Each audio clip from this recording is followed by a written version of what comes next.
നമസ്കാരം. ഇന്ന് നമ്മൾ ഒരുമിച്ച് കേരളത്തിന്റെ ചരിത്രത്തിലേക്ക് ആഴത്തിൽ ഒന്നിറങ്ങിച്ചെല്ലാൻ പോവുകയാണ്. പക്ഷേ ഇത് നമ്മൾ സാധാരണ കേൾക്കുന്ന കഥകളോ ഐതിഹ്യങ്ങളോ അല്ല. പകരം ഈ നാടിന്റെ മണ്ണിൽ നിന്നും കടലിൽ നിന്നും കല്ലുകളിൽ നിന്നും നമ്മൾ കണ്ടെടുത്ത യഥാർത്ഥ ചരിത്രമാണ്. അപ്പോ നമുക്ക് ഈ ഒരു ചോദ്യത്തോടെ തുടങ്ങാം. ഒരു നാടിന്റെ ഏറ്റവും പഴയ കഥകളൊന്നും പുസ്തകങ്ങളിലല്ല, മറിച്ച് അതിന്റെ മണ്ണിലും കടലിലും കല്ലുകളിലുമൊക്കെയാണ് ഒളിഞ്ഞിരിക്കുന്നതെങ്കിലോ? ആ ഒരു ചിന്തയിൽ നിന്നാണ് നമ്മൾ ഈ ചരിത്രം തേടിയുള്ള യാത്ര തുടങ്ങുന്നത്. വെറുതെ കാര്യങ്ങൾ പറയുകയല്ല, കിട്ടിയ തെളിവുകൾ ഓരോന്നായി ചേർത്തുവെച്ച് നമ്മൾ ഒരുമിച്ച് കണ്ടെത്താൻ ശ്രമിക്കുകയാണ്. ശരി, അപ്പോൾ നമുക്ക് തുടങ്ങാം. കേരളത്തിന്റെ ചരിത്രം മനസ്സിലാക്കണമെങ്കിൽ ആദ്യം നമ്മൾ മനസ്സിലാക്കേണ്ടത് ഇവിടുത്തെ ഭൂപ്രകൃതിയെക്കുറിച്ചാണ്. കാരണം ഒരു നാടിന്റെ സ്വഭാവം, അതിന്റെ ചരിത്രം തന്നെ രൂപപ്പെടുത്തുന്നതിൽ അവിടുത്തെ മലകൾക്കും പുഴകൾക്കും കടലിനും കാലാവസ്ഥയ്ക്കും വലിയൊരു പങ്കുണ്ട്. കേരളത്തിന്റെ ചരിത്രത്തിലെ എപ്പോഴും ഒരു വൈരുദ്ധ്യം കാണാം. കിഴക്ക് ഭാഗത്ത് പശ്ചിമഘട്ടം ഒരു കൂറ്റൻ മതിലുപോലെ നിൽക്കുന്നു. അത് കാരണം പുറത്തുനിന്നുള്ള വലിയ സ്വാധീനങ്ങളില്ലാതെ കേരളത്തിന് തനതായ ഒരു സംസ്കാരം വളർത്തിയെടുക്കാൻ പറ്റി. പക്ഷേ അതേസമയം പടിഞ്ഞാറ് അറബിക്കടൽ ലോകത്തിന്റെ പല ഭാഗങ്ങളിലേക്കും നമുക്ക് വാതിലുകൾ തുറന്നു വന്നു. കച്ചവടക്കാർ വന്നു, പുതിയ ആശയങ്ങൾ വന്നു, പുതിയ മതങ്ങൾ വന്നു. അപ്പോൾ ഈ മലയും കടലും, ഈ രണ്ട് അതിരുകളാണ് കേരളത്തിന്റെ ചരിത്രത്തെ മുന്നോട്ട് കൊണ്ടുപോയത്. ഇനി കുറച്ചുകൂടി വിശദമായി നോക്കിയാലോ? ഈ പശ്ചിമഘട്ടത്തിലെ പാലക്കാട് ചുരം പോലുള്ള വഴികളില്ലേ, അതൊന്നും വെറും വഴികളായിരുന്നില്ല. തമിഴ്നാട്ടിൽ നിന്നും മൈസൂരിൽ നിന്നുമൊക്കെയുള്ള കച്ചവടങ്ങൾക്കും ആളുകളുടെ കുടിയേറ്റത്തിനും ടിപ്പുവിന്റെ പടയോട്ടത്തിനുമെല്ലാം വേദിയായത് ഈ ചുരങ്ങളായിരുന്നു. അതുപോലെ നമ്മുടെ പുഴകൾ. ഭാരതപ്പുഴയുടെ തീരത്താണ് മാമാങ്കം നടന്നത്. പെരിയാറിന്റെ തീരത്താണ് ആദിശങ്കരൻ ജനിച്ചത്. AD 45 ഹിപ്പാലസ് എന്നൊരു നാവികൻ മൺസൂൺ കാറ്റിന്റെ രഹസ്യം കണ്ടെത്തിയതോടെ റോമാ സാമ്രാജ്യവുമായി വരെ നമുക്ക് നേരിട്ട് കച്ചവടം നടത്താൻ പറ്റി. അത്രയ്ക്കും സ്വാധീനമാണ് ഭൂപ്രകൃതിക്കുണ്ടായിരുന്നത്. അപ്പോ ഈ ഭൂപ്രകൃതിയിൽ ആരായിരുന്നു ആദ്യം താമസിച്ചിരുന്നത്? നമ്മൾ നേരെ പോകുന്നത് ശിലായുഗത്തിലേക്കാണ്. കേരളത്തിലെ ആദ്യത്തെ മനുഷ്യരെക്കുറിച്ചുള്ള ഏറ്റവും ശക്തമായ തെളിവുകൾ നമുക്ക് കിട്ടുന്നത് ചില പ്രത്യേകതരം ശിലാസ്മാരകങ്ങളിൽ നിന്നാണ്. ചരിത്രകാരന്മാർ ഇതിനെ മെഗാലിത്തുകൾ എന്നാണ് വിളിക്കുന്നത്. അതായത് വലിയ കല്ലുകൾ കൊണ്ടുണ്ടാക്കിയ സ്മാരകങ്ങൾ. ഇവ കേരളത്തിന്റെ പല ഭാഗങ്ങളിൽ നിന്നും കണ്ടെത്തിയിട്ടുണ്ട്. നമ്മുടെ നാട്ടിലെ ആദ്യത്തെ മനുഷ്യരെക്കുറിച്ച് നമുക്ക് കിട്ടുന്ന ഏറ്റവും വ്യക്തമായ സൂചനകൾ ഇവയാണ്. അവരുടെ ശവസംസ്കാര രീതികൾ വളരെ വ്യത്യസ്തമായിരുന്നു. മരിച്ചയാളുടെ ശരീരം മുഴുവനായി അടക്കം ചെയ്യുന്നതിന് പകരം അതിലെ പ്രധാനപ്പെട്ട അസ്ഥികൾ, അതായത് തലയോട്ടിയും കൈകാലുകളിലെ വലിയ എല്ലുകളുമൊക്കെ ശേഖരിച്ച് വലിയ മൺഭരണികളിലാക്കി അടക്കം ചെയ്യും. കൂടെ അവരുപയോഗിച്ചിരുന്ന ആയുധങ്ങളും പാത്രങ്ങളും മുത്തുകളുമെല്ലാം വയ്ക്കും. ഇതെന്തിനാന്ന് വെച്ചാൽ ഒരുപക്ഷേ അവർ മരണാനന്തര ജീവിതത്തിൽ വിശ്വസിച്ചിരുന്നിരിക്കാം. അവരുടെ ജീവിതരീതിയിലേക്ക് വെളിച്ചം വീശുന്ന വലിയൊരു തെളിവാണിത്. ഈ സ്മാരകങ്ങൾ തന്നെ പലതരത്തിലുണ്ട്. കുടയുടെ രൂപത്തിലുള്ള കുടക്കല്ലുകൾ, തൊപ്പിയുടെ ആകൃതിയിലുള്ള തൊപ്പിക്കല്ലുകൾ, പിന്നെ ഭൂമിക്കടിയിൽ അറ പോലെ കെട്ടിയുണ്ടാക്കിയ കല്ലറകൾ, പാറ തുരന്നുണ്ടാക്കിയ ഗുഹകൾ, ഇങ്ങനെ പലതും. ഇതെല്ലാം കേരളത്തിന്റെ പല ഭാഗങ്ങളിൽ നിന്ന് നമുക്ക് കിട്ടിയിട്ടുണ്ട്. ഇത് കാണിക്കുന്നതെന്താണെന്ന് വെച്ചാൽ അക്കാലത്ത് ഇവിടെ വളരെ ചിട്ടയായ ഒരു സാമൂഹിക ജീവിതം നയിച്ചിരുന്ന ഒരു ജനവിഭാഗമുണ്ടായിരുന്നു എന്നാണ്. അപ്പോ ഈ കഥകളൊക്കെ ചരിത്രകാരന്മാർ എങ്ങനെയാണ് കൃത്യമായി കണ്ടെത്തുന്നത്? ഈ മഹാശിലാസ്മാരകങ്ങൾ ഒരു തരം തെളിവ് മാത്രമാണ്. ഒരു പൂർണ്ണ ചിത്രം കിട്ടണമെങ്കിൽ നമുക്ക് വേറെയും പല തെളിവുകളെ ആശ്രയിക്കേണ്ടിവരും. പ്രധാനമായും 3 തരം തെളിവുകളാണ് നമുക്കുള്ളത്. 1. നമ്മുടെ നാട്ടിൽ തന്നെയുണ്ടായ സാഹിത്യകൃതികൾ, ഉദാഹരണത്തിന് സംഘകാല കൃതികളൊക്കെ. 2. കേരളത്തിൽ വന്ന വിദേശ സഞ്ചാരികളും കച്ചവടക്കാരും എഴുതിവെച്ച യാത്രാവിവരണങ്ങൾ. പിന്നെ 3ാമത്തേതാണ് പുരാവസ്തു തെളിവുകൾ, അതായത് ഈ സ്മാരകങ്ങൾ, പഴയ നാണയങ്ങൾ, കല്ലിൽ കൊത്തിവെച്ച എഴുത്തുകൾ, അങ്ങനെയുള്ളവ. ഈ 3ഉം ചേർത്തുവെച്ചാണ് ചരിത്രകാരന്മാർ പഴയ കാലത്തെ പുനർനിർമ്മിക്കുന്നത്. കേരളത്തിന് ലോകവുമായി എത്രമാത്രം ബന്ധമുണ്ടായിരുന്നു എന്നറിയാൻ ഈ വിദേശരേഖകൾ നോക്കിയാൽ മതി. 1-ാം നൂറ്റാണ്ടിൽ റോമൻ കച്ചവടക്കാർ ഇവിടെ വന്നിരുന്നു എന്നതിന് തെളിവായി അവരുടെ നാണയങ്ങൾ ഇവിടെ നിന്നും കിട്ടിയിട്ടുണ്ട്. പിന്നീട് വന്ന അറബ്, ചൈനീസ്, യൂറോപ്യൻ സഞ്ചാരികളെല്ലാം ഇവിടുത്തെ തുറമുഖങ്ങളെക്കുറിച്ചും കച്ചവടത്തെക്കുറിച്ചും ആളുകളെക്കുറിച്ചുമൊക്കെ വിശദമായി എഴുതിയിട്ടുണ്ട്. ഇബ്നു ബത്തൂത്ത കോഴിക്കോടിനെക്കുറിച്ചും കൊല്ലത്തെക്കുറിച്ചുമൊക്കെ എഴുതിയത് വായിച്ചാൽ നമുക്ക് അത്ഭുതം തോന്നും. ഇനി ഈ കിട്ടിയ തെളിവുകളെല്ലാം വെച്ച് ചരിത്രമെഴുതുമ്പോൾ എല്ലാ ചരിത്രകാരന്മാരും ഒരേപോലെയല്ല അതിനെ കാണുന്നത്. കാലം മാറുന്നതിനനുസരിച്ച് കാഴ്ചപ്പാടുകളും മാറും, അല്ലേ? അപ്പോ കേരള ചരിത്രത്തെക്കുറിച്ചുള്ള നമ്മുടെ ഇന്നത്തെ ധാരണകളെ രൂപപ്പെടുത്തിയ ചില പ്രധാന ചരിത്രകാരന്മാരുടെ വാദങ്ങൾ എന്തൊക്കെയാണെന്ന് നോക്കാം. കേരള ചരിത്ര പഠനത്തിൽ ഒരു വിപ്ലവം സൃഷ്ടിച്ച ആളാണ് ഇളംകുളം കുഞ്ഞൻപിള്ള. അദ്ദേഹത്തിന്റെ പ്രധാന വാദം എന്താണെന്ന് വെച്ചാൽ, ആര്യബ്രാഹ്മണരുടെ വരവോടെയാണ് കേരളത്തിൽ ക്ഷേത്രങ്ങൾ കേന്ദ്രീകരിച്ചുള്ള ഒരു സാമൂഹിക ജീവിതം തുടങ്ങിയതെന്നാണ്. പിന്നീട് നടന്ന ചേരാചോള യുദ്ധങ്ങൾ കാരണം നമ്പൂതിരിമാർക്ക് ഭൂമിയുടെ എല്ലാം അധികാരം കിട്ടി. അങ്ങനെയാണ് ജന്മി സമ്പ്രദായം ഇവിടെ ശക്തമായതെന്നും അദ്ദേഹം വാദിച്ചു. എന്നാൽ പിന്നീട് വന്ന MGS നാരായണനെ പോലുള്ളവർ ഈ വാദങ്ങളെ ചോദ്യം ചെയ്തു. കേരളത്തിന്റെ ചരിത്രം എന്നത് ബ്രാഹ്മണരെ മാത്രം ചുറ്റിപ്പറ്റിയുള്ള ഒന്നല്ല, അതിൽ കടൽ വഴിയുള്ള കച്ചവടത്തിനും വലിയ പ്രാധാന്യമുണ്ട് എന്ന് അദ്ദേഹം പറഞ്ഞു. പല നാടുകളിൽ നിന്നുള്ള സംസ്കാരങ്ങൾ ഇവിടെ ഒത്തുചേർന്നു. അതിനെ അദ്ദേഹം സാംസ്കാരിക സഹവർത്തിത്വം എന്നാണ് വിളിച്ചത്. അതായത് പലതും ഒരുമിച്ച് നിലനിന്ന ഒരു നാടായിരുന്നു കേരളം. പക്ഷേ നമ്മളൊരു കാര്യം ഓർക്കണം, ചരിത്രകാരന്മാർ തന്നെ സമ്മതിക്കുന്നൊരു പരിമിതിയുണ്ട്.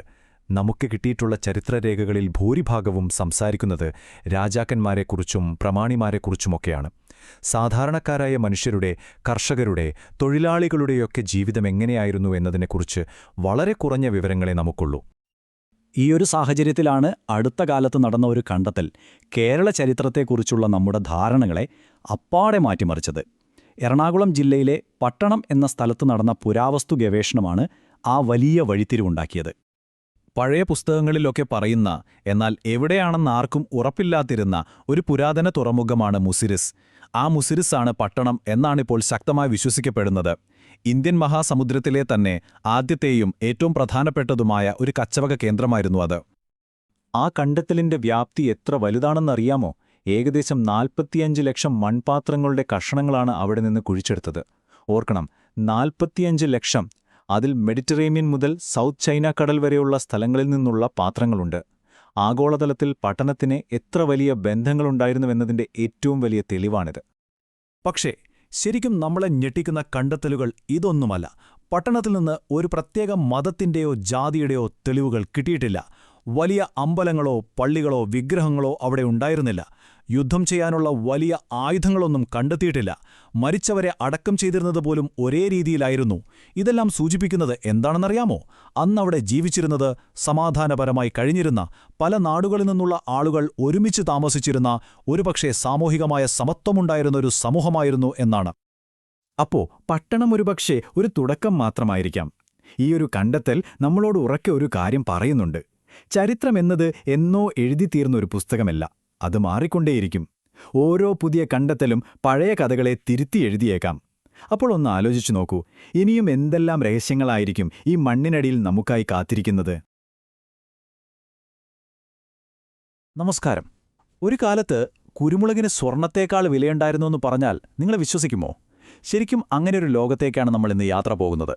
പുരാതന ദക്ഷിണേന്ത്യയുടെ ഹൃദയത്തിലേക്ക്. അവിടുത്തെ ശക്തരായ രാജവംശങ്ങളെയും അവർ ലോകവുമായി സ്ഥാപിച്ച ആ അത്ഭുതകരമായ ബന്ധങ്ങളെയും കുറിച്ച് നമുക്ക് അടുത്തറിയാം. അപ്പോ കൊളംബസൊക്കെ വരുന്നതിനും നൂറ്റാണ്ടുകൾക്ക് മുൻപ് റോമിനെയും ചൈനയും പോലുള്ള വൻ ശക്തികളെ കിഴക്കിന്റെ സുഗന്ധദ്രവ്യങ്ങളുമായി ബന്ധിപ്പിച്ച ഒരു കണ്ണിയുണ്ടായിരുന്നു. അതാരായിരുന്നു എന്നറിയാമോ? ആ ചോദ്യത്തിനുള്ള ഉത്തരം നമ്മളെ പുരാതന തമിഴകത്തേക്ക്, അതായത് ഇന്നത്തെ തമിഴ്നാടും കേരളവുമെല്ലാം ഉൾപ്പെടുന്ന ഒരു വലിയ ഭൂപ്രദേശത്തേക്ക് കൊണ്ടുപോകും. പലപ്പോഴും ചരിത്രപുസ്തകങ്ങളിൽ അത്രയൊന്നും ശ്രദ്ധ കിട്ടാതെ പോയ, പക്ഷേ പുരാതന ലോകത്തിലെ ഏറ്റവും പ്രധാനപ്പെട്ട ഒരു കേന്ദ്രമായിരുന്നു ഇവിടം. അപ്പോ ഈ ലോകത്തെ ശരിക്കും മനസ്സിലാക്കണമെങ്കിൽ ആദ്യം അവിടുത്തെ ഒരു അധികാരഘടന എങ്ങനെയായിരുന്നു എന്ന് നമ്മൾ അറിയണം, അല്ലേ? ആരായിരുന്നു ഭരിച്ചിരുന്നത്? സമൂഹം എങ്ങനെയായിരുന്നു? നമുക്ക് മുകളിൽ നിന്ന് താഴോട്ട് ആ ഒരു അധികാര ശൃംഖല എങ്ങനെയുണ്ടായിരുന്നു എന്ന് നോക്കാം. പുരാതന തമിഴകത്തിലെ അധികാരഘടന വളരെ വ്യക്തവും ചിട്ടിയുള്ളതുമായിരുന്നു. ഏറ്റവും മുകളിൽ അധികാരത്തിന്റെ നെറുകയിൽ മൂവേന്തർ, അതായത് ചേര, ചോഴ, പാണ്ഡ്യ രാജാക്കന്മാർ. രാജ്യത്തിന്റെ മൊത്തം നിയന്ത്രണം അവർക്കായിരുന്നു. അവർക്ക് താഴെയായി പ്രധാനപ്പെട്ട തുറമുഖങ്ങളും കച്ചവടപാതകളുമൊക്കെ നിയന്ത്രിച്ചിരുന്നത് വേളീർ എന്നറിയപ്പെട്ടിരുന്ന നാടുവാഴികളാണ്. അതിനും താഴെ ഓരോ ഗ്രാമത്തിലും ഭരണം നടത്തിയിരുന്നത് കിഴാർ എന്ന ഗ്രാമത്തലവന്മാരായിരുന്നു. സാധാരണക്കാരുടെ പ്രശ്നങ്ങൾ പരിഹരിക്കാനും ദൈനംദിന കാര്യങ്ങൾ തീരുമാനിക്കാനുമായി മന്നം എന്ന പേരിൽ ഗ്രാമസഭകളുമുണ്ടായിരുന്നു. ശരിക്കും പറഞ്ഞാൽ വളരെ ചിട്ടയായ ഒരു സിസ്റ്റം. ഇനി നമ്മൾ വളരെ സവിശേഷമായ ഒരു ആശയത്തിലേക്കാണ് വരുന്നത്. തിണകൾ എന്നു പറയും. നമ്മൾ എവിടെ ജീവിക്കുന്നു എന്നത് നമ്മുടെ ജോലിയെയും വിശ്വാസങ്ങളെയും, എന്തിന് നമ്മുടെ ജീവിത രീതിയെ തന്നെയും എങ്ങനെയാണ് നിർണയിക്കുന്നത് എന്നതിൻ്റെ ഒരു ഉദാഹരണമാണിത്. പുരാതന തമിഴകത്തെ ഭൂപ്രകൃതി അവിടുത്തെ ജനങ്ങളെ 5 വ്യത്യസ്ത ലോകങ്ങളായി വിഭജിച്ചത് എങ്ങനെയാണെന്ന് നോക്കാം. ഇതിലെ ഏറ്റവും രസകരമായ കാര്യം എന്താണെന്ന് വെച്ചാൽ, ഓരോ ഭൂപ്രദേശവും ഓരോ ജീവിത രീതിയാണ് ഉണ്ടാക്കിയത്. നിങ്ങൾ ജനിച്ചത് മലയോര പ്രദേശമായ കുറിഞ്ഞിയിലാണെങ്കിൽ നിങ്ങളുടെ ജീവിതം വേട്ടയാടലും വനവിഭവങ്ങൾ ശേഖരിക്കലുമായിരിക്കും. ഇനി ഫലഭൂയിഷ്ടമായ മരുതനിലങ്ങളിലാണെങ്കിലോ നിങ്ങളൊരു കർഷകനാകും. തീരദേശമായ നെയ്തലുവാണെങ്കിൽ ജീവിതം മുഴുവൻ കടലുമായി ബന്ധപ്പെട്ടിരിക്കും. എന്തിനധികം പറയുന്നു, ഓരോ തിണയ്ക്കും അവരുടേതായ ആരാധനാമൂർത്തികൾ വരെ ഉണ്ടായിരുന്നു. ഭൂമിശാസ്ത്രം ഒരു സംസ്കാരത്തെ എത്രത്തോളം ആഴത്തിൽ രൂപപ്പെടുത്തുമെന്നതിന്റെ ഏറ്റവും മികച്ച ഉദാഹരണങ്ങളിൽ ഒന്നാണിത്. അപ്പോൾ ഈയൊരു സാമൂഹികവും ഭൂമിശാസ്ത്രപരമായ പശ്ചാത്തലത്തിലെ ആരായിരുന്നു ഭരണം നടത്തിയിരുന്നത്? ആ കാലഘട്ടത്തിലെ ആധിപത്യം സ്ഥാപിച്ച പ്രധാന രാജവംശങ്ങളെ നമുക്കിനി കുറച്ചുകൂടി അടുത്തറിയാം. നമുക്ക് ഈ രാജവംശത്തിൽ നിന്ന് തന്നെ തുടങ്ങാം. ദക്ഷിണ കേരളത്തിൽ അറിയപ്പെടുന്നതിൽ വെച്ച് ഏറ്റവും പഴയ ഭരണവംശമായിരുന്നു ഇത്. AD 10-ാം നൂറ്റാണ്ടിന് മുൻപ് ഈ മേഖലയിലെ ഒരു പ്രധാന ശക്തി തന്നെയായിരുന്നു അവർ. ഈ രാജവംശത്തിന്റെ കഥ ശരിക്കും പറഞ്ഞാൽ അവരുടെ രാജാക്കന്മാരുടെ കഥയാണ്. കലകളെയും പാണ്ഡിത്യത്തെയും ഒരുപാട് പ്രോത്സാഹിപ്പിച്ച യാന്ത്രിന്റെ കാലത്ത് ഈ രാജ്യം പ്രശസ്തിയുടെ കൊടുമുടിയിലെത്തി. പക്ഷേ പിന്നീട് വന്ന അതിയന്റെ കാലമായപ്പോഴേക്കും പാണ്ഡ്യന്മാരുടെ ആക്രമണത്തെ തുടർന്ന് തകർച്ച നേരിട്ടു. അവസാനത്തെ ശക്തനായ രാജാവായ വിക്രമാദിത്യവർമ്മൻ വളർന്നുവരുന്ന ചോളശക്തിക്കെതിരെ ധീരമായി പൊരുതിയെങ്കിലും കാലക്രമേണ ഈ രാജവംശം ചരിത്രത്തിൽ നിന്ന് പതിയെ മാഞ്ഞുപോയി. ഇനി നമുക്ക് കിരീടം ചൂടിയ 3 രാജാക്കന്മാരിൽ പ്രധാനികളായ ശക്തരായ ചേരന്മാരിലേക്ക് വരാം. ഇവരുടെ പ്രശസ്തി കടലുകൾ കടന്നാണ് പോയത്. റോമാക്കാർ ഇവരെ സെലോബോത്ര എന്ന് വിളിച്ചപ്പോൾ മഹാനായ അശോകചക്രവർത്തിയുടെ ശിലാശാസനങ്ങളിൽ ഇവർ കേരളപുത്ര എന്ന പേരിൽ ഇടം പിടിച്ചു. അത്രയ്ക്കു പ്രബലരായിരുന്നു അവർ.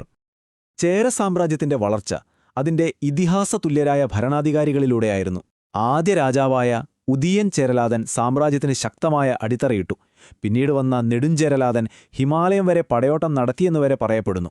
എന്നാൽ ചേരന്മാരിലെ സൂപ്പർസ്റ്റാർ ചിലപ്പതികാരത്തിലെ നായകനായ ചെങ്കുട്ടുവൻ തന്നെയായിരുന്നു. ഓരോരുത്തരും സാമ്രാജ്യത്തിന്റെ പ്രതാപം വാനോളം ഉയർത്തി. പക്ഷേ കണക്കാൽ ഇരുമ്പുറ എന്ന രാജാവിനെ ചോഴന്മാർ തടവിലാക്കിയതോടെ 1-ാം ചേര സാമ്രാജ്യത്തിന്റെ ആ സുവർണ കാലഘട്ടത്തിന് ഒരു അവസാനമായി. ചേരന്മാർ നാട്ടിൽ അധികാരം ഉറപ്പിക്കുമ്പോൾ അവരുടെ തീരങ്ങളിൽ ലോകം മുഴുവൻ ഒന്നിച്ചുകൂടുകയായിരുന്നു. അപ്പം നമുക്ക് പ്രാദേശിക രാഷ്ട്രീയത്തിൽ നിന്നൊന്നും മാറി ഈ പ്രദേശത്തിന് ലോക ഭൂപടത്തിലുണ്ടായിരുന്ന അതിവിശാലമായ പങ്കിനെക്കുറിച്ച് നോക്കാം. പുരാതന ആഗോളവൽക്കരണത്തിന്റെ ഏറ്റവും വലിയൊരു കേന്ദ്രമായിരുന്നു നമ്മുടെ തീരങ്ങൾ. നൂറ്റാണ്ടുകളോളം മലബാർ തീരം വെറുമൊരു കച്ചവട കേന്ദ്രമായിരുന്നില്ല, അതൊരു സംഗമസ്ഥാനമായിരുന്നു. ഇവിടെ റോമാക്കാരും അറബികളും ചൈനക്കാരുമൊക്കെ ഒരുമിച്ച് കച്ചവടം ചെയ്തു. ഇത് സാധനങ്ങൾ കൈമാറുന്ന ഒരിടം മാത്രമായിരുന്നില്ല, മറിച്ച് ആശയങ്ങളും സംസ്കാരങ്ങളും കൂടിക്കലർന്ന ഒരു വലിയ ലോകമായിരുന്നു. ഈ കൊടുക്കൽ വാങ്ങലുകൾ വരെ ഒരു വലിപ്പം നോക്കിക്കേ. മലബാറിൽ നിന്ന് ലോകത്തേക്കൊഴുകിയത് എന്തൊക്കെയാണ്? കറുത്ത പൊന്ന് എന്ന് വിളിച്ചിരുന്ന കുരുമുളക്, പിന്നെ വിലപിടിച്ച സുഗന്ധവ്യഞ്ജനങ്ങൾ. പകരമായി ഇങ്ങോട്ട് വന്നതോ റോമൻ സ്വർണ്ണനാണയങ്ങൾ, വീഞ്ഞ്, ചൈനീസ് പട്ട്. ഇതൊരു സാധാരണ കച്ചവടമായിരുന്നില്ല, മറിച്ച് ലോകത്തെ തന്നെ നിയന്ത്രിച്ച ഒരു ആഗോള വിപണിയായിരുന്നു. ഈ ആഗോള വ്യാപാരത്തിന്റെ എല്ലാം ഹൃദയമിടിപ്പ് ഈ തുറമുഖങ്ങളായിരുന്നു. മുസിരിസ്, തിണ്ടിസ്, കൊല്ലം, ഈ പേരുകളൊക്കെ പുരാതന ലോക ഭൂപടത്തിലെ ഏറ്റവും തിരക്കേറിയ നഗരങ്ങളുടേതായിരുന്നു. ഇതിൽ മുസിരിസ് ആയിരുന്നു താരം. പല രാജ്യങ്ങളിൽ നിന്നുള്ള കപ്പലുകൾ, പല ഭാഷകൾ സംസാരിക്കുന്ന വ്യാപാരികൾ. അതൊരു യഥാർത്ഥ കോസ്മോപൊളിറ്റൻ നഗരമായിരുന്നു. കച്ചവടക്കാർ വന്നത് അവരുടെ സാധനങ്ങളുമായി മാത്രമല്ലല്ലോ, അവരുടെ വിശ്വാസങ്ങളും ആശയങ്ങളുമായിട്ടായിരുന്നു. ഈ ആഗോള ഇടപെടലിന്റെ ഏറ്റവും വലിയ ഫലം ഒരുപക്ഷേ ഇവിടത്തെ സാംസ്കാരിക വൈവിധ്യമായിരിക്കാം. പല മതങ്ങൾ ഇവിടെയെത്തി വളരെ സമാധാനപരമായി ഒരുമിച്ച് വളർന്നു. ആ അത്ഭുതകരമായ സഹവർത്തിത്വത്തിന്റെ കഥയാണ് ഇനി. ഈയൊരു വാചകത്തിലെല്ലാമുണ്ട്. മതസഹിഷ്ണുത എക്കാലത്തും കേരള സംസ്കാരത്തിന്റെ ആണിക്കല്ലായിരുന്നു. ഇത് വെറുമൊരു വാക്കല്ല, നൂറ്റാണ്ടുകളുടെ ചരിത്ര യാഥാർത്ഥ്യമാണ്. എങ്ങനെയാണ് ഇത്രയധികം വിശ്വാസങ്ങൾക്ക് ഇവിടെ സമാധാനപരമായി നിലനിൽക്കാൻ കഴിഞ്ഞതെന്ന് നമുക്ക് നോക്കാം. വ്യാപാരപാതകളുടെ ഈ മണ്ണിൽ ആദ്യമെത്തിയ വിശ്വാസങ്ങളിൽപ്പെട്ടവയായിരുന്നു ജൈനമതവും ബുദ്ധമതവും. അവർ കച്ചവടത്തിനപ്പുറം ഇവിടുത്തെ ഭരണാധികാരികളെ വരെ സ്വാധീനിക്കുകയും ചിതറാൽ പോലെയുള്ള പ്രധാനപ്പെട്ട ആശ്രമങ്ങളും ആരാധനാലയങ്ങളും സ്ഥാപിക്കുകയും ചെയ്തു. ഈ പ്രദേശത്തെ ഹിന്ദുമതത്തിന് ദ്രാവിഡ പാരമ്പര്യത്തിൽ ആഴത്തിലുള്ള വേരുകളുണ്ടായിരുന്നു. പിന്നീട് AD 8-ാം നൂറ്റാണ്ടോടെ ബ്രാഹ്മണ സംസ്കാരത്തിന്റെ സ്വാധീനം വർദ്ധിച്ചു. ഇതോടെ നിലവിലുണ്ടായിരുന്ന പ്രാദേശിക ആചാരങ്ങളും ദൈവങ്ങളും പുതിയ സങ്കല്പങ്ങളുമായി കൂടിച്ചേർന്നു. കേരളത്തിലെ യഹൂദ സമൂഹത്തിന്റെ ചരിത്രത്തിന് 2000 വർഷത്തോളം പഴക്കമുണ്ടെന്നാണ് പറയപ്പെടുന്നത്. പുരാതന വാണിജ്യ ബന്ധങ്ങളിലൂടെ ഇവിടെ എത്തിയ അവർ രാജാക്കന്മാരുടെ പ്രത്യേക സംരക്ഷണം നേടി ബഹുമാനിക്കപ്പെടുന്ന ഒരു സമൂഹമായി നൂറ്റാണ്ടുകളോളം ഇവിടെ ജീവിച്ചുപോന്നു. ക്രിസ്തുമതത്തിന്റെ വരവിനും ഇവിടെ ആഴത്തിലുള്ള ചരിത്രമുണ്ട്. AD 52-ൽ തോമാസ് ശ്ലീഹയിലൂടെയാണ് ഈ മതം ഇവിടെ എത്തിയതെന്ന് പരമ്പരാഗതമായി വിശ്വസിക്കപ്പെടുന്നു. കാലക്രമേണ പ്രാദേശിക ഭരണാധികാരികളിൽ നിന്ന് ഔദ്യോഗിക അംഗീകാരവും തരിസാപ്പള്ളി ചെപ്പേട് പോലുള്ള പ്രത്യേക പദവികളും നേടി ഈ സമൂഹം ഇവിടെ വളർന്നു. അറബ് വ്യാപാരികളിലൂടെയാണ് ഇസ്ലാം മതം ഇവിടെ എത്തിയത്. കോഴിക്കോട്ടെ സാമൂതിരിമാരെപ്പോലുള്ള രാജാക്കന്മാർ മുസ്ലിം സമുദായത്തിന്റെ കച്ചവടത്തിലും നാവികരംഗത്തുമുള്ള കഴിവിനെ നന്നായി തിരിച്ചറിഞ്ഞിരുന്നു. അതുകൊണ്ടുതന്നെ അവർ ഇസ്ലാം മതത്തിന്റെ വളർച്ചയ്ക്ക് പൂർണ്ണമായ പ്രോത്സാഹനവും നൽകി. അപ്പോൾ ശക്തമായ ഭരണം, ലോകം മുഴുവനെത്തുന്ന വ്യാപാരം, പിന്നെ അത്ഭുതകരമായ സാംസ്കാരിക സമന്വയം, ഈ സമ്പന്നമായ ചരിത്രത്തിന്റെയെല്ലാം ആകെത്തുക എന്തായിരുന്നു? അത് ഇന്നും നിലനിൽക്കുന്ന എന്ത് പൈതൃകമാണ് നമുക്ക് നൽകിയത്? ചുരുക്കി പറഞ്ഞാൽ, ഇതെല്ലാം ചേർന്നപ്പോൾ വളരെ സവിശേഷമായ ഒരു കോസ്മോപൊളിറ്റൻ സംസ്കാരം രൂപപ്പെട്ടു. ലോകത്തിന്റെ പല ഭാഗങ്ങളിൽ നിന്നുള്ള മനുഷ്യരെയും ആശയങ്ങളെയും വിശ്വാസങ്ങളെയും സ്വാഗതം ചെയ്യാനും ഉൾക്കൊള്ളാനും കഴിവുള്ളൊരു സംസ്കാരം. ആ ഒരു പൈതൃകമാണ് ഇന്നും ഈ പ്രദേശത്തിന്റെ ഏറ്റവും വലിയ സവിശേഷതകളിലൊന്ന്. അവസാനം ഞാൻ നിങ്ങളെ ഈയൊരു ചോദ്യവുമായി വിടുകയാണ്. ആഗോള വ്യാപാരത്തിന്റെയും സാംസ്കാരിക സഹവർത്തിത്വത്തിന്റെയും ഈ പുരാതന പൈതൃകം ഒരു നാടിന്റെ ഇന്നത്തെ സ്വത്വത്തെ എങ്ങനെയാണ് രൂപപ്പെടുത്തുന്നത്? നമ്മളിപ്പോൾ കണ്ട ഈ ചരിത്രം കേവലം ഭൂതകാലമല്ല, അത് നമ്മുടെ വർത്തമാനകാലത്തെയും സ്വാധീനിക്കുന്ന ഒരു ജീവിക്കുന്ന പാരമ്പര്യമാണെന്നോർക്കുക. എല്ലാവർക്കും നമസ്കാരം, സ്വാഗതം. നമ്മളിന്ന് പോകുന്നത് കേരളത്തിന്റെ ചരിത്രത്തിലെ വളരെ നിർണായകമായൊരു കാലഘട്ടത്തിലേക്കാണ്. ഒരു കാലത്ത് വനമായിരുന്ന ഈ പ്രദേശം എങ്ങനെയാണ് ശക്തമായൊരു സമൂഹവും സാമ്രാജ്യവുമായി മാറിയതെന്ന് നമുക്ക് നോക്കാം. അപ്പോൾ ഇതാണ് നമ്മുടെ മുന്നിലുള്ള പ്രധാന ചോദ്യം. ഒരു വനത്തിൽ നിന്ന് എങ്ങനെയാണ് ഒരു സാമ്രാജ്യമുണ്ടാകുന്നത്? ഇതൊരു വെറും ചോദ്യം മാത്രമല്ല, അല്ലേ? ഇതിന്റെ ഉത്തരത്തിലാണ് കുടിയേറ്റത്തിന്റെയും ഒരു സമൂഹം രൂപപ്പെട്ടതിന്റെയും അധികാരത്തിന്റെയുമൊക്കെ കഥ ഒളിഞ്ഞിരിക്കുന്നത്. അപ്പോൾ ശരി, നമുക്ക് തുടങ്ങാം, അല്ലേ? ഈ സമൂഹത്തിന്റെ ഏറ്റവും അടിസ്ഥാനത്തിൽ നിന്ന് തന്നെ നമുക്ക് തുടങ്ങാം. അതായത് ഈ നാടെങ്ങനെ രൂപപ്പെട്ടു എന്നതിൽ നിന്ന്. ഇതിലെ ഒരു രസകരമായ കാര്യം എന്താണെന്ന് വെച്ചാൽ, കേരള ചരിത്രത്തിലെ ഈ നിർണായകമായ ബ്രാഹ്മണ കുടിയേറ്റം എപ്പോഴാണ് നടന്നത് എന്ന കാര്യത്തിൽ ചരിത്രകാരന്മാർക്ക് പോലും ഒരു ഏകാഭിപ്രായമില്ല. കെ.പി. പത്മനാഭമേനോൻ പറയുന്നത് ഇത് BC 3-ാം നൂറ്റാണ്ടിലാണെന്നാണ്. പക്ഷേ വില്യം ലോഗൻ പറയുന്നത് ഇത് AD 8-ാം നൂറ്റാണ്ടിലാണെന്നാണ്. എന്നാൽ നമുക്ക് കിട്ടിയിട്ടുള്ള ശിലാശാസനങ്ങൾ പോലുള്ള തെളിവുകൾ വെച്ച് നോക്കുമ്പോൾ ഇത് AD 4-ാം നൂറ്റാണ്ടിലായിരിക്കാനാണ് കൂടുതൽ സാധ്യത. അപ്പോൾ ഈ മാറ്റം വെറുതെ അങ്ങ് സംഭവിച്ചതല്ല. വളരെ കൃത്യമായ ചില ഘട്ടങ്ങളിലൂടെയാണ് ഇത് കടന്നുപോയത്. അതായത്, ഇരുമ്പ് ആയുധങ്ങളുമായി വന്ന ചെറിയ സംഘങ്ങൾ ഇവിടുത്തെ നിബിഡ വനങ്ങൾ വെട്ടിത്തെളിച്ചു. ആ ഫലഭൂയിഷ്ടമായ മണ്ണിൽ അവർ നെൽകൃഷി തുടങ്ങി. പതിയെ പതിയെ ഇതേകദേശം 32ഓളം സംഘടിത ഗ്രാമങ്ങളുണ്ടാകുന്നതിലേക്ക് നയിച്ചു. അങ്ങനെയാണ് കേരളത്തിന്റെ ഒരു കാർഷിക സമൂഹത്തിന് അടിത്തറ വീഴുന്നത്. അങ്ങനെ കൃഷിയൊക്കെയായി ഒരു സ്ഥിരത വന്നപ്പോൾ സ്വാഭാവികമായും ഒരു കേന്ദ്രീകൃത ഭരണകൂടത്തിന്റെ ആവശ്യം വന്നു. അപ്പോഴാണ് പെരുമാക്കന്മാർ ഭരിച്ചിരുന്ന 2-ാം ചേര സാമ്രാജ്യം ഉദയം ചെയ്യുന്നത്. ഈ സാമ്രാജ്യത്തിന്റെ യാത്ര കണ്ടില്ലേ? AD 800-ൽ കുലശേഖര ആഴ്വാർ സ്ഥാപിച്ച രാജവംശം. പിന്നീട് AD 1090-ലെ അവസാന ഭരണാധികാരിയായ രാമവർമ്മ കുലശേഖരൻ വരെ നീളുന്ന ഒരു വലിയ ഭരണപരമ്പര തന്നെയായിരുന്നു അത്. ഓരോരുത്തരും കേരളത്തിന്റെ ചരിത്രത്തിൽ അവരുടേതായ ഒരിടം കണ്ടെത്തി. ഇതിൽ സ്ഥാണു രവിവർമ്മന്റെ കാലഘട്ടം ശരിക്കും ഒരു സുവർണകാലം തന്നെയായിരുന്നു. എന്തുകൊണ്ടെന്നാൽ അദ്ദേഹം ക്രിസ്ത്യാനികൾക്ക് പ്രത്യേക അവകാശങ്ങൾ നൽകിയ തരിസാപ്പള്ളി ചെപ്പേട് പുറപ്പെടുവിച്ചു. അക്കാലത്തെ ശക്തരായ ചോളന്മാരുമായി നല്ല ബന്ധം വെച്ചു പുലർത്തി. പോരാത്തതിന് അദ്ദേഹത്തിന്റെ കൊട്ടാരം ശങ്കരനാരായണനെപ്പോലുള്ള പണ്ഡിതന്മാരെക്കൊണ്ടും സുലൈമാനെപ്പോലുള്ള ലോകവ്യാപാരികളെക്കൊണ്ടും നിറഞ്ഞിരുന്നു. ശരിക്കും ഒരു ഗ്ലോബൽ ഹബ്ബായിരുന്നു എന്ന് പറയാം. പെരുമാക്കന്മാർ നൽകിയ ഈയൊരു രാഷ്ട്രീയ സ്ഥിരതയുടെ ഫലം എന്തായിരുന്നുവെന്നറിയാമോ? ലോകത്തിന്റെ പല ഭാഗങ്ങളിൽ നിന്നുള്ള വ്യാപാരികൾക്കും അഭയാർത്ഥികൾക്കും കേരളം ഒരു സുരക്ഷിത താവളമായി മാറി. ഇവിടുത്തെ ആദ്യകാല ക്രിസ്ത്യാനികളെ നമ്മൾ സുറിയാനി ക്രിസ്ത്യാനികൾ എന്നാണല്ലോ വിളിക്കുന്നത്. അതിനെന്താ കാരണമെന്ന് എപ്പോഴെങ്കിലും ചിന്തിച്ചിട്ടുണ്ടോ? വളരെ സിമ്പിളാണ്. അവർ ആരാധനയ്ക്ക് ഉപയോഗിച്ചിരുന്ന ഭാഷ സുറിയാനിയായിരുന്നു. യേശുക്രിസ്തു സംസാരിച്ചിരുന്ന അരമായ ഭാഷയുടെ ഒരു വകഭേദമായിരുന്നു അത്. ഇവിടെയാണ് നമ്മൾ ആ കാലഘട്ടത്തിന്റെ ഒരു പ്രത്യേകത കാണുന്നത്.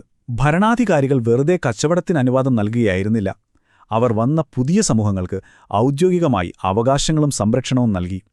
സുറിയാനി ക്രിസ്ത്യാനികൾക്ക് തരിസാപ്പള്ളി ചെപ്പേടിലൂടെയും ജൂതന്മാർക്ക് ജൂത ചെപ്പേടിലൂടെയും പ്രത്യേക അവകാശങ്ങൾ കൊടുത്തു. അറബികളെയും അവർ സ്നേഹത്തോടെ സ്വീകരിച്ചു. ഇത് വെറുമൊരു സഹിഷ്ണുതയുടെ കാര്യമല്ല, അതിനപ്പുറം ഒരുതരം സജീവമായ പ്രോത്സാഹനമായിരുന്നു.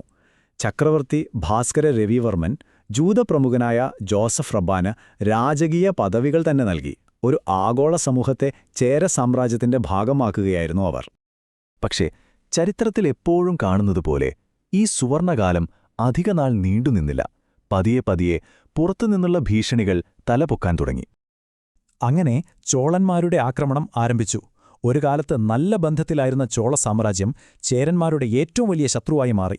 ഇത് ഏകദേശം ഒരു നൂറ്റാണ്ടോളം നീണ്ടുനിന്ന യുദ്ധങ്ങൾക്കാണ് തുടക്കമിട്ടത്.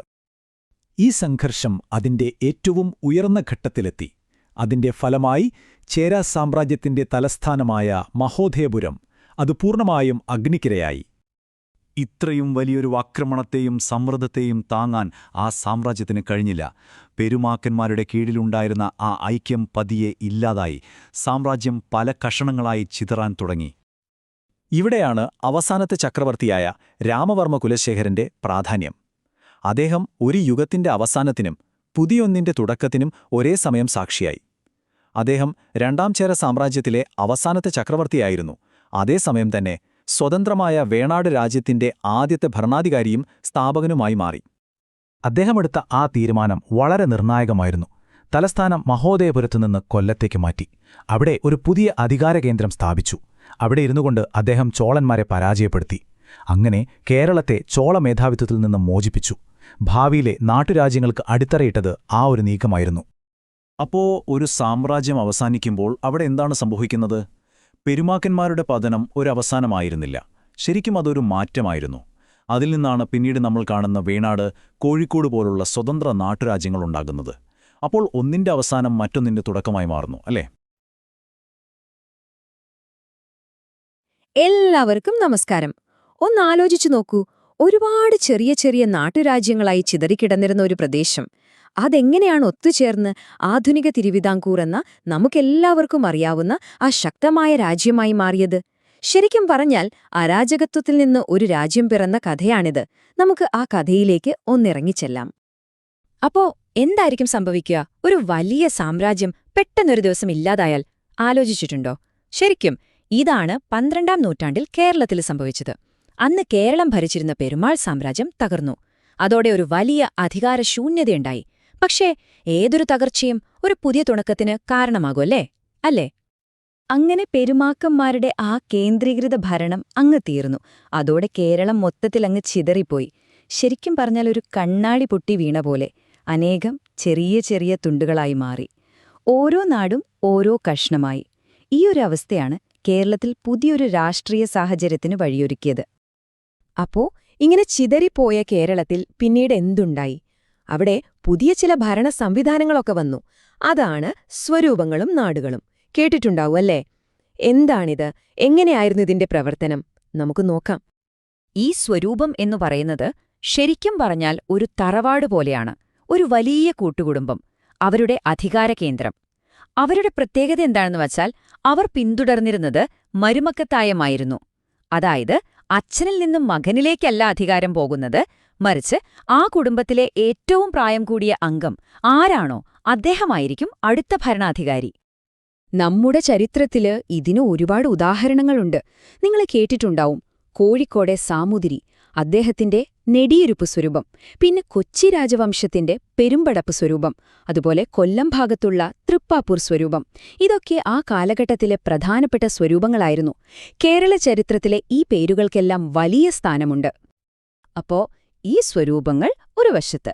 അതുപോലെ തന്നെ വേറൊരു ഭരണ സംവിധാനം കൂടി അന്ന് നിലവിൽ വന്നു. അതാണ് നാടുകൾ.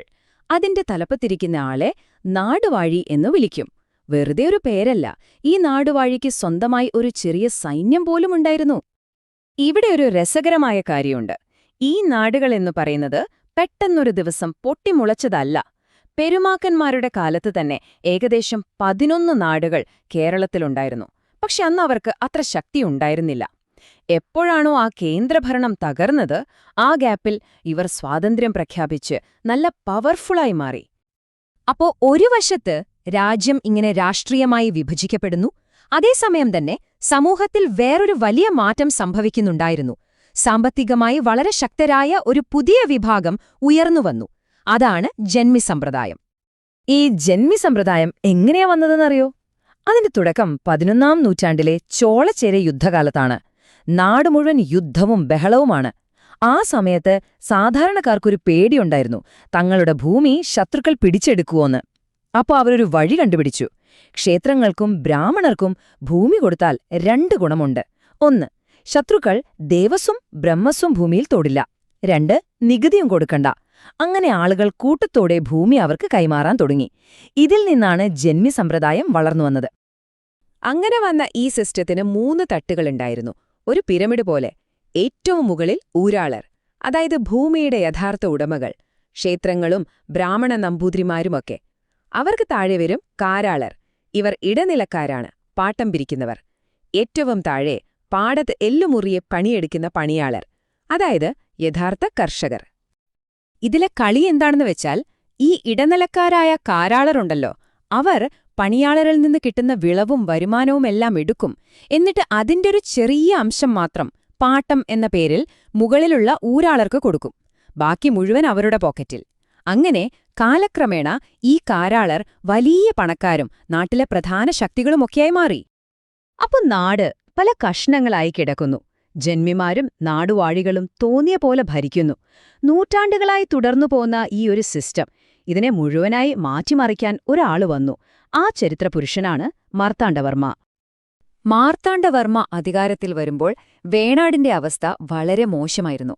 പൂർണ്ണമായ അരാജകത്വം. രാജാവിന് ഒരു വിലയുമില്ല. എട്ടുവീട്ടിൽ പിള്ളമാരും മാടമ്പിമാരും എന്നൊക്കെ പറയുന്ന ഫ്യൂഡൽ പ്രഭുക്കന്മാർ, അവരായിരുന്നു യഥാർത്ഥ ഭരണം. അവർക്ക് തോന്നിയതുപോലെ കാര്യങ്ങൾ ചെയ്യും, രാജാവിനെ അനുസരിക്കേയില്ല. അപ്പോ ഈ പ്രഭുക്കന്മാരുടെ കൊമ്പ് ഒടിക്കണം, ഭരണം മുഴുവൻ തന്റെ കയ്യിൽ കൊണ്ടുവരണം. ഇതിനുവേണ്ടി മാർത്താണ്ഡവർമ്മ സ്വീകരിച്ച വഴി അത്ര സമാധാനപരമൊന്നും ആയിരുന്നില്ല. ഒരു വിട്ടുവീഴ്ചയ്ക്കും അദ്ദേഹം തയ്യാറായില്ല. അതിക്രൂരമായ രീതികൾ വരെ ഉപയോഗിച്ചു. അതുകൊണ്ടാണ് ചരിത്രകാരന്മാർ അദ്ദേഹത്തിന്റെ നയത്തെ ചോരയുടെയും ഉരുക്കിന്റെയും നയം എന്ന് പറയുന്നത്. അദ്ദേഹത്തിന്റെ ലക്ഷ്യം വളരെ ക്ലിയറായിരുന്നു. ഈ നാട്ടുപ്രമാണിമാരുടെ പവറെല്ലാം ഇല്ലാതാക്കുക, എന്നിട്ട് ശക്തമായ കേന്ദ്രീകൃതമായൊരു ഭരണം സ്ഥാപിക്കുക. എല്ലാ അധികാരവും രാജാവിന്റെ കയ്യിൽ.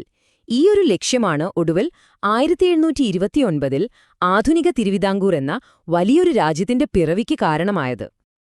അപ്പോ ലക്ഷ്യം നമ്മൾ കണ്ടു. ഇനി എങ്ങനെയാണ് അദ്ദേഹം അത് നടപ്പിലാക്കിയത്? വെറുതെ യുദ്ധം ചെയ്ത് പിടിച്ചെടുക്കുക മാത്രമല്ല ചെയ്തത്.